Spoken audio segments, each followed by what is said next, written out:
Iniligtas ni Abram si Lot. 14 na kabanata. Nang panahong iyon, sina Haring Amrafel ng Shinar, Haring Ariok ng Elasar, Haring Kedorlaomer ng Elam, at Haring Tidal ng Goyim, ay nakipaglaban kina Haring Bera ng Sodom, Haring Birsya ng Gomora, Haring Shinab ng Adma, Haring Shemeber ng Zeboim, at sa hari ng Bela, na tinatawag din na Zoar. Nagtipon ang 5 haring ito kasama ang kanilang mga sundalo roon sa lambak ng Sidim, na tinatawag ngayon na Dagat na Patay. Ang mga haring ito ay sinakop ni Kedorlaomer sa loob ng 12 taon, pero nang 13 taon, nagrebelde sila laban sa kanya. At nang 14 na taon, tinalo ni Kedorlaomer at ng mga kakampi niyang hari ang mga Refaimeo sa Ashterot Karnaim, ang mga Zusita sa Ham, ang mga Emita sa kapatagan ng Kiryataim, at ang mga Horita sa bundok ng Seir hanggang sa El Paran na malapit sa disyerto.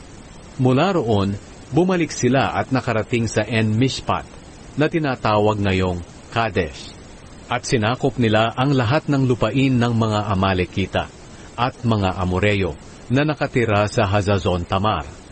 Ngayon, tinipon ng mga hari ng Sodom, Gomora, Adma, Zeboim at Bela ang mga sundalo nila sa lambak ng Sidim, at nakipaglaban sila kina Haring Kedorlaomer ng Elam, Haring Tidal ng Goyim, Haring Amrafel ng Shinar, at Haring Ariok ng Elasar, 5 hari laban sa 4 na hari. Ngayon, ang lambak ng Sidim ay may maraming malalim na hukay na pinagkukunan ng aspalto. At nang tumakas ang hari ng Sodom at ng Gomora kasama ang mga tauhan nila, nahulog sila sa mga balon, pero ang iba nilang kasama ay tumakas sa mga bundok. Ang lahat ng ari-arian ng Sodom at Gomora, pati ang mga pagkain nila ay kinuha ng mga kalaban nila.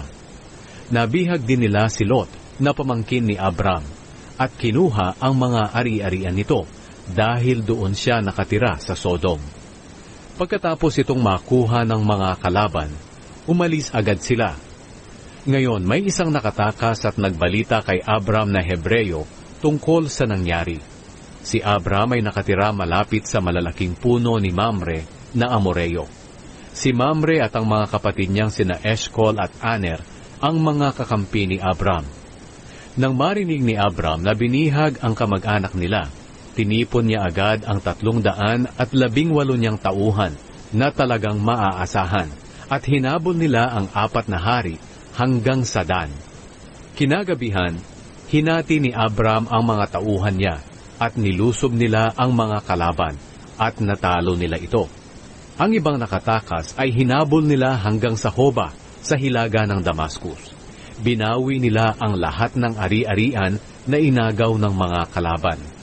Binawi rin nila si Lot at ang mga ari-arian nito, pati ang mga babae at ang iba pang mga tao. Binasbasan ni Melchizedek si Abram. Nang umuwi na si Abram, matapos nilang talunin si Kedorlaomer at ang mga kasama niyang hari, sinalubong siya ng hari ng Sodom sa lambak ng Save, na tinatawag din na lambak ng hari. Sinalubong din siya ni Haring Melchizedek ng Salem, at pari ng kataas-taasang Diyos. May dala si Melchizedek na pagkain at inumin. Binasbasan niya si Abram, at sinabing, "Naway pagpalain ka, Abram, ng kataas-taasang Diyos, na lumikha ng langit at mundo.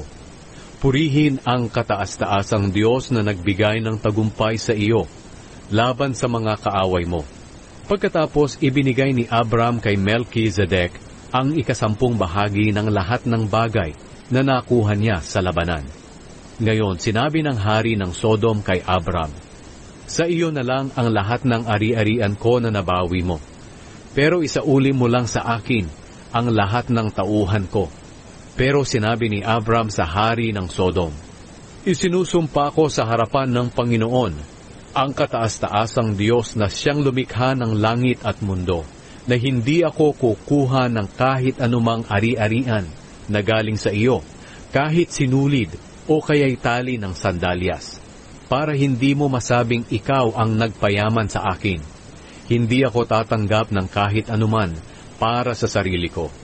Ang ituturing ko lang na natanggap ko ay ang mga kinain ng aking mga tauhan, at pabayaan mo lang sina Aner, Eshcol at Mamre na sumama sa akin sa pagkuha ng bahagi nila sa mga bagay na nakuha mula sa labanan.